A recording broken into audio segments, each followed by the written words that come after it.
है guys, welcome back to another reaction video. ये पहली बार है मणिपुर फीचर फिल्म में जो उसका एक्टर एक्ट्रेस और सब कलाकार लोग सिर्फ मेल है, फीमेल नहीं है। जो हीरोइनी बना है वो भी मेल है, और जो उसका माँ बना है या जो सब लड़की लोग का रोल है वो सब लड़का लोग कर रहा है। जो ये इसका फिल्म का नाम है थवाई। जो थवाई की थवाई, ये माने तो ये जैसा जो आत्मा लोग ऐसा आत्मा घुस के जो ऐसा लगता है, ऐसा ही उसका है।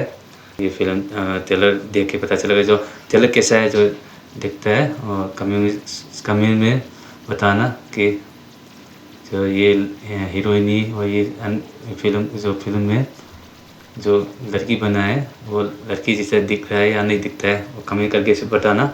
से मैं कोई तो गई मिलसिको सी टेलर से कोई सी फिल्म से कोई थवाई हाइबसे कोई बोजी निंगोंबगी से कोई ममांगसु याई अतियां तोकिने जो याबी मतुंग टेलर बुझे ngasi उजरे अदु टेलर से कमाइना तोगनो हाइबदे yang वही से नुआगदा नाइजे ये मैंने से टेलर से वीडियो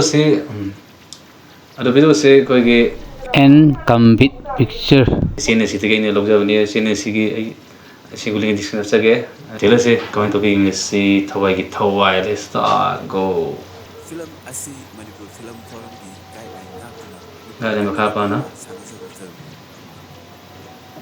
ꯂꯩꯈꯤꯗ꯭ꯔꯕ ꯃꯤꯑꯣꯏꯒꯤ ꯊꯋꯥꯏꯅ ꯑꯍꯤꯡꯕ ꯅꯠꯇ꯭ꯔꯒ ꯑꯁꯤꯕ ꯃꯤꯒꯤ ꯍꯛꯆꯥꯡꯗ ꯆꯨꯡꯁꯤꯟꯗꯨꯅ ꯍꯤꯡꯕ ꯉꯝꯃꯤ ꯍꯥꯏꯅꯕ ꯇꯥꯈꯤ꯫ ꯃꯩꯍꯧꯔꯣꯜꯗꯒꯤ ꯍꯧꯅ ꯑꯩꯈꯣꯏꯒꯤ ꯈꯨꯟꯅꯥꯏ ꯑꯁꯤꯗ ꯊꯥꯖꯅꯗꯨꯅꯁꯨ ꯍꯧꯖꯤꯛꯀꯤ ꯃꯇꯝ ꯑꯁꯤꯗꯁꯨ ꯍꯥꯏꯔꯤꯕ ꯊꯧꯗꯣꯛ ꯑꯁꯤ ꯊꯣꯛꯂꯝꯂꯣꯏ ꯂꯩꯔꯝꯂꯣꯏ ꯍꯥꯏꯕꯗ ꯍꯥꯏꯃꯟꯕ ꯊꯣꯛꯀꯅꯤ।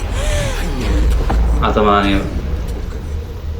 अंदर का आत्मा मागी केस से एखोइना वारी ओइना तारपा मी छमा ओइबना नजरपा हॉस्पिटल में जो याना तांगना तोपा केस अमखकनी असिगुंबा केस से साइकोलॉजिकल तामदा वाकिंग लाइन कौई कना को इनको कहते हैं सीकर बथवाई अमखकना अतोप हक्सांग को कहते हैं कहते हैं जो बेदर्दी से वो मरा है ना, उसको ऐसे वो आत्मा जैसा फिल्म में दिखाया आत्मा जैसा वापस आ जाता है दूसरा का रूप में, दूसरा का शहर में घुस के ऐसे ही।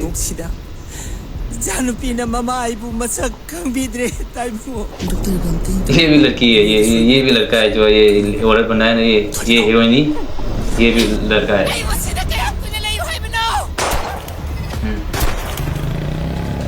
स्माल है मिशन का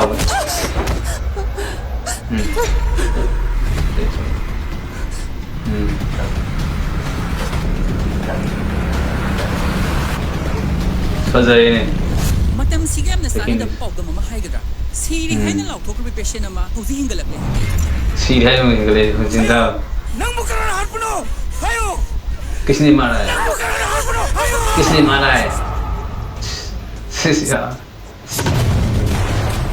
mày là phải là gì ngoan vâng khởi đầu khởi đầu ấy thôi kỳ quá mà lên gì kìa đây ở đây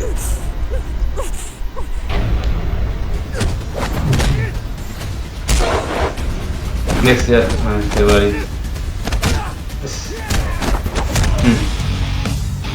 film của ở सभी ना फॉलो फिल्म है ये। तो आत्मा का मामला है ये।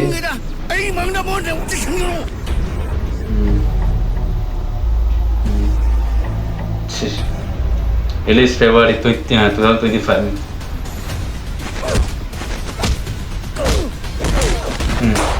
semua anjuran yang mai kau betul. Hoki mai. नहीं है मारे दीदी मतलब थवाई की थवाई आत्मा आत्मा का आत्मा अरे यार की बने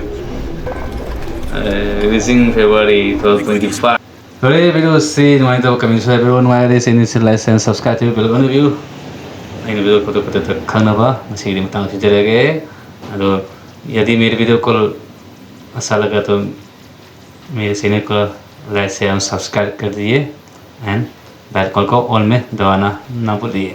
तब तक के लिए नेक्स्ट टाइम में मिलेगा, तब तक के लिए good bye, see you again next time.